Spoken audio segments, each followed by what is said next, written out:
Students, जैसे कि मैंने पिछली वाली अपनी वीडियो में आपको असर्टिव सेंटेंस क्लियर कर दिए थे और उसके कुछ सेंटेंस भी आपको डिस्कस कर दिए थे। तो अब हम आज के वीडियो में आगे बढ़ते हैं और इंट्रोगेटिव सेंटेंस के बारे में जानते हैं कि इंट्रोगेटिव सेंटेंस को कैसे चेंज किया जाता है डायरेक्ट से इनडायरेक्ट में।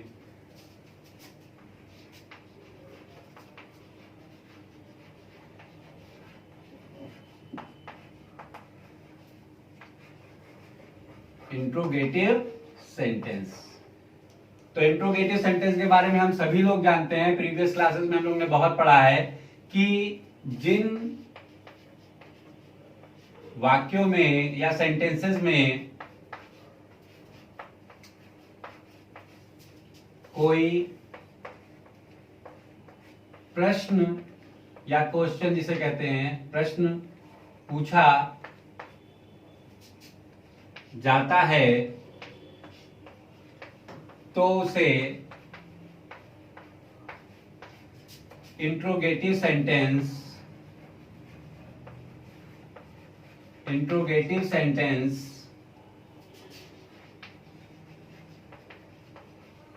कहते हैं। ठीक है ना, ये हम लोग ने पहले भी क्लास में पढ़ा है और इसके बारे में भी पढ़ा है कि ये दो प्रकार के होते हैं। पहला क्या होता है बच्चों? पहला होता है single interrogative sentence. Single interrogative sentence जिसे कुछ लोग फर्स्ट टाइप या यस और नो टाइप भी कहते हैं। सिंगल इंट्रोगेटिव सेंटेंस कहो, चाहे फर्स्ट टाइप कहो, चाहे यस या नो टाइप कहो, बात एक ही है। दूसरे कौन से होते हैं? Double interrogative sentence. इसको कुछ लोग सेकंड टाइप या WH टाइप भी कहते हैं।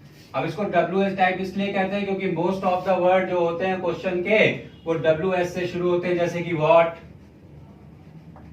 वेयर, व्हाई, ये सब क्या है? क्वेश्चन वर्ड है। हम किससे शुरू हो रहे हैं? WH से। तो इसको हम लोग क्या कहते हैं? WH टाइप भी कहते हैं। तो अब हम पहले जानेंगे कि सिंगल इंट्रोगेटिव सेंटेंस किसे कहते हैं, क्योंकि हमें डायरेक्ट से जब इनडायरेक्ट में कन्वर्ट करेंगे तो सिंगल इंट्रोगेटिव सेंटेंस और डबल इंट्रोगेटिव सेंटेंस दोनों मिलेंगे। तो दोनों को बनाने के रूल थोड़े से अलग हैं। जब आप इसको सेंटेंस को पहचानोगे तभी आप उसका रूल अप्लाई कर पाओगे और तभी सेंटेंस हमारा सही बनेगा। तो सबसे पहले हम क्या पढ़ते हैं? Single interrogative sentence. Single interrogative sentence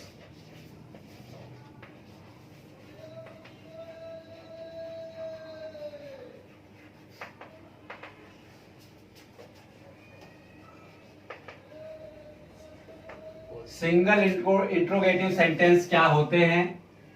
ये वो सेंटेंस होते हैं, यह वह सेंटेंस होते हैं जिसमें सेंटेंस की शुरुआत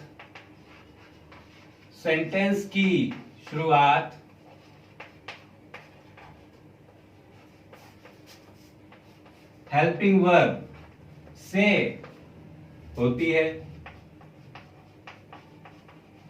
हेल्पिंग वर्ब समझ रहे हैं ना? हेल्पिंग वर्ब क्या क्या होते हैं?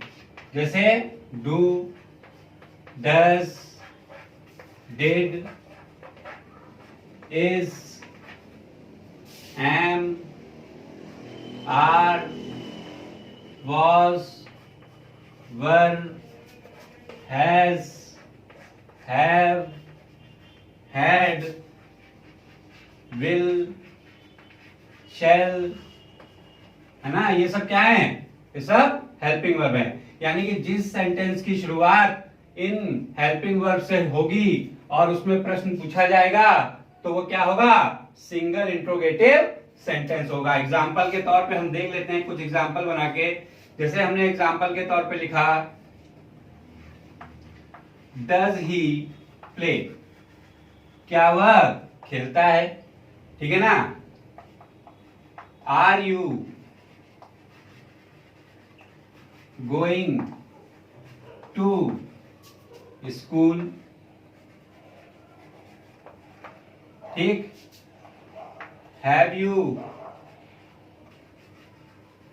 Done your work. तो यहां पर देखिए डज लगा है, आर लगा है, हैव लगा है। ये सब कहां है, सेंटेंस की शुरुआत में। और अंत में क्या लगा हुआ है, प्रश्नवाचक चिन्ह यानी कि क्वेश्चन मार्क। तो ये हमारे कौन से सेंटेंस हैं, सिंगल इंट्रोगेटिव सेंटेंस। इसको हम पहचान लेंगे और इसके रूल को अप्लाई करेंगे, लेकिन अभी आपको हम सिर्फ पहचानने का तरीका बता रहे हैं। तो ये हो गए हमारे सिंगल इंट्रोगेटिव सेंटेंस। अब हम पढ़ेंगे आगे double interrogative sentence. Double interrogative sentence.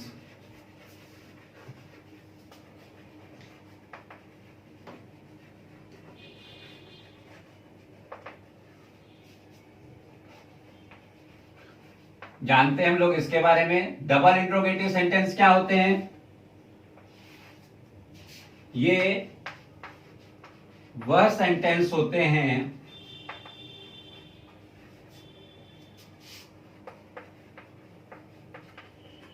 जिनकी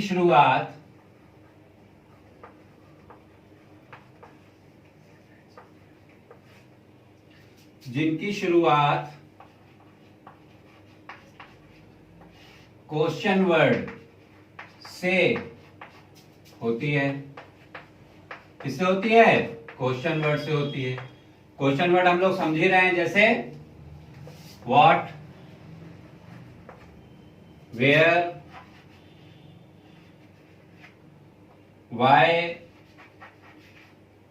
whom,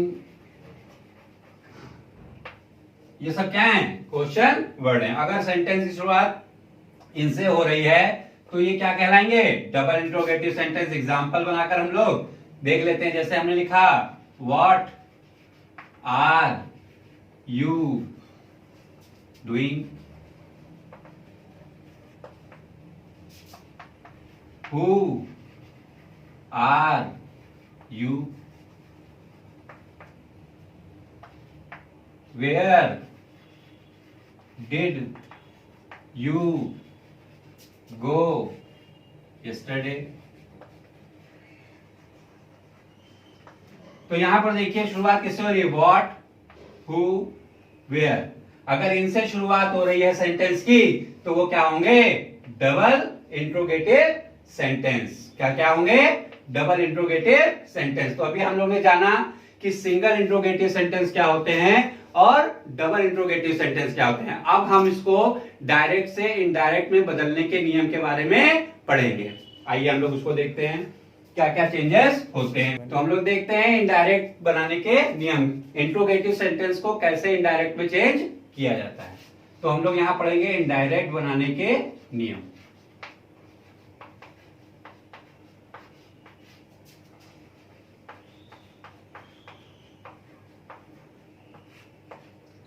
नंबर पहला क्या बच्चों ने बताया था देखने के लिए। आपको सबसे पहले क्या देखना है, हेल्प। क्या देखेंगे बताइए,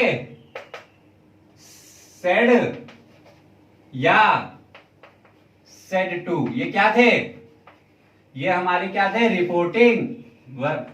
क्या थे, रिपोर्टिंग वर्ब। तो सबसे पहले हम रिपोर्टिंग वर्ब देखेंगे। अगर वो सेड या सेड टू है तो उसे हम किस में चेंज करेंगे, आस्क्ड में।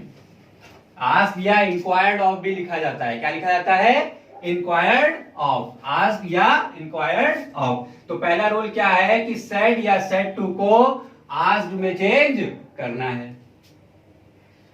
नंबर 2, सभी कॉमास, सभी कॉमास इसलिए लिख दिया क्योंकि इसमें कॉमा इन्वर्टेड कॉमा दोनों आ जाएगा। सभी कॉमास को हटाकर अगर सेंटेंस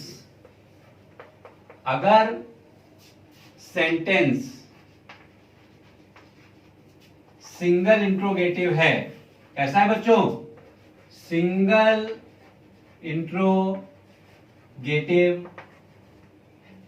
है तो उसे इफ या वेदर से जोड़कर लिख देते हैं।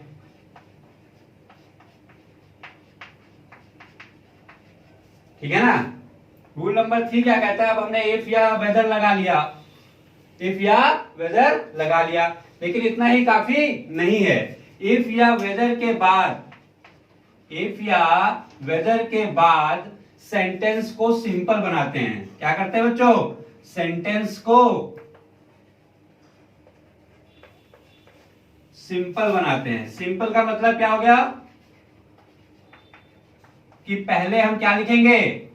सब्जेक्ट, फिर वर्ब, फिर ऑब्जेक्ट। कहने का मतलब यह है, चाहे आप इफ लगाइए, चाहे आप वेदर लगाइए, लेकिन उसके बाद आप क्या लगाएंगे? सब्जेक्ट, फिर लगाएंगे वर्ब, फिर लगाएंगे ऑब्जेक्ट। आइए हम लोग थोड़ा इसको एग्जांपल के समझ लेते हैं। कहते हैं हम लोग, he said to me, comma inverted comma, are you going to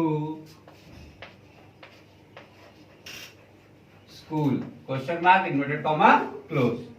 आप सेट टू को किसमें चेंज करना है? आज में। तो क्या हो जाएगा? ही आस्क्ड मी इफ। अब हमें जो समझाना था वो यहाँ ये समझाना था आपको। Are you going to school, यहां पर देखिए हेल्पिंग वर्ब लगा हुआ है और ये उसके बाद सब्जेक्ट है और उसके बाद हमारा ऑब्जेक्ट है। तो जब हम इसको चेंज करेंगे, कैसे? If plus subject plus verb plus object में, तो ये सेंटेंस क्या बन जाएगा? Are you going to school, ये सेंटेंस है हमारा। तो ये कन्वर्ट कैसे हो जाएगा? यू को पहले लिख लेंगे और ये हेल्पिंग वर्ब क्या हो जाएगा? बाद में आ जाएगा। You are going to school, इसको हमने क्या किया? सिंपल किया है। अभी डायरेक्ट से इनडायरेक्ट में चेंज नहीं किया है, लेकिन अगर इसको हम अभी इनडायरेक्ट में चेंज करेंगे तो हम क्या देखेंगे? यू है, यू क्या है हमारा? क्या है? यू क्या है हमारा? यू हमारा है सेकंड पर्सन। क्या है? Second person. और सेकंड पर्सन को हमने आपको बताया हुआ है किसके हिसाब से चेंज होता है? रिपोर्टिंग वर्ब के ऑब्जेक्ट के हिसाब से। किसके हिसाब से चेंज करेंगे? ऑब्जेक्ट के हिसाब से। तो यहां पर क्या हो जाएगा? अगर हम इस सेंटेंस को लेकर चलेंगे, हमको ये नहीं देखना है, हमको ये देखना है, तो यू की जगह पर क्या हो जाएगा? मी का सब्जेक्ट बनाएंगे तो क्या बनेगा? आई। तो यहां क्या हो जाएगा? आई। और इज, एम, आर किसमें चेंज होता है? वॉज या वर्ब में। आई के साथ वॉज लगा लेते हैं तो क्या होगा? He asked me if I was going to school. ठीक है ना? He asked me if I was going to school, ये सेंटेंस बन गया। यानी कि हमें यहां बताना था आपको कि इफ के बाद सेंटेंस को कैसे रखना है। तो अब हम अपना नेक्स्ट रूल देखते हैं। नेक्स्ट रूल हम देखते हैं। नेक्स्ट रूल में क्या कहते हैं? यदि सेंटेंस कैसा है? डबल इंट्रोगेटिव सेंटेंस है, डबल इंट्रोगेटिव सेंटेंस है, तो इफ या वेदर का प्रयोग नहीं किया जाता है। इफ या वेदर का प्रयोग नहीं किया जाता है। क्या करते हैं बच्चों? नहीं करते हैं। क्यों? क्योंकि उसी क्वेश्चन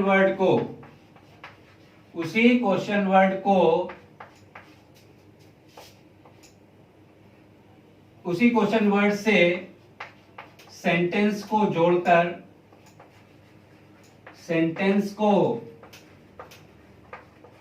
जोड़कर सिंपल बनाकर लिख देते हैं।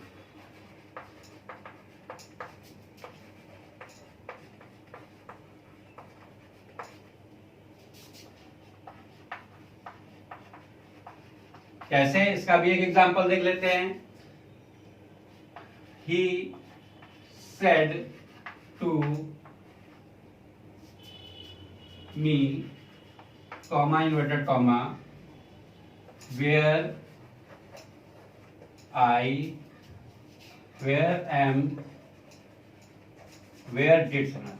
did you go yesterday भी ले आते हैं। Where did you go yesterday? तुम कल कहाँ गए थे? अब यहाँ पर क्या है देखिए, said to, इसको तो हम चेंज कर लेंगे asked में। क्या हो जाएगा? He asked me, comma inverted comma की जगह इफ या वेदर लगाए नहीं, क्यों? क्योंकि यहाँ पर क्या है? क्वेश्चन वर्ड है, तो कैसा है ये सेंटेंस? Double interrogative. अगर ये डबल इंट्रोगेटिव सेंटेंस है तो इफ या वेदर का प्रयोग नहीं करेंगे, आपको बता दिया है। उसी क्वेश्चन वर्ड से सेंटेंस को सिंपल बनाकर लिख देंगे। अब पहले हम क्या लिखेंगे? वेयर, और सिंपल बनाकर लिखना है, यानी कि हमें क्या लिखना है? क्वेश्चन वर्ड के बाद सब्जेक्ट, फिर वर्ब और फिर ऑब्जेक्ट। इस फॉर्म को फॉलो करना है। तो सब्जेक्ट क्या है हमारा? यू क्या है? सेकंड पर्सन कैसे चेंज होगा? रिपोर्टिंग वर्ब के ऑब्जेक्ट के अनुसार, क्योंकि सेकंड पर्सन रिपोर्टिंग वर्ब के ऑब्जेक्ट के अनुसार चेंज होता है। तो मी का क्या हो जाएगा? आई हो गया। Where I. अब यहां लगा हुआ है डिड लगा होगा तो क्या करेंगे? हैड प्लस वर्ब की थर्ड फॉर्म क्या होगा? Where I had gone the previous day, ये सेंटेंस बन जाएगा। ठीक है ना? एक हमने आपको सिंगल इंट्रोगेटिव चेंज करके बताया, एक डबल इंट्रोगेटिव चेंज करके बताया। आगे अब एक नोट का ध्यान रखते हैं। नोट क्या कहता है कि जब हम डायरेक्ट से इनडायरेक्ट में कन्वर्ट करते हैं तो क्वेश्चन मार्क का प्रयोग सेंटेंस के अंत में नहीं किया जाता है। क्या लगाते हैं? Full stop. क्यों लगाते हैं? क्योंकि सेंटेंस को सिंपल कर दिया जाता है। क्या कर दिया जाता है? सिंपल कर दिया जाता है। तो वो क्वेश्चन वर्ड या इंट्रोगेटिव सेंटेंस नहीं रह जाता, तो वहां पर इस क्वेश्चन मार्क की जरूरत नहीं होती। वहां क्या लगाते हैं? फुल स्टॉप लगाते हैं। ठीक है ना? तो ये हमारे कॉमन रूल हुए जो कि डायरेक्ट से इनडायरेक्ट में कन्वर्ट करने के लिए हमें दिए जाते हैं। और एक बात का और ध्यान रखना पड़ता है हमें कि जो भी हमारा क्वेश्चन वर्ड हो चाहे हेल्पिंग वर्ब हो, उसको हमेशा कैसे लिखना है? स्मॉल लेटर से। कैसे लिखेंगे? स्मॉल लेटर से। किससे? जैसे हमने लिखा इफ ही, तो एच क्या होगा? छोटा, कभी भी कैपिटल उसको नहीं बनाएंगे। ठीक है ना? इफ ही, तो इफ के बाद या वेदर के बाद जो भी वर्ड आएगा वो कैसा आएगा? स्मॉल आएगा। और अब आगे नेक्स्ट वीडियो में मैं आपको बताऊंगा इसके आगे के कुछ रूल जो कि नोट के अंतर्गत आएंगे और उसमें कैसे कैसे चेंजेस होते हैं वो मैं आपको बताऊंगा। Okay, thank you.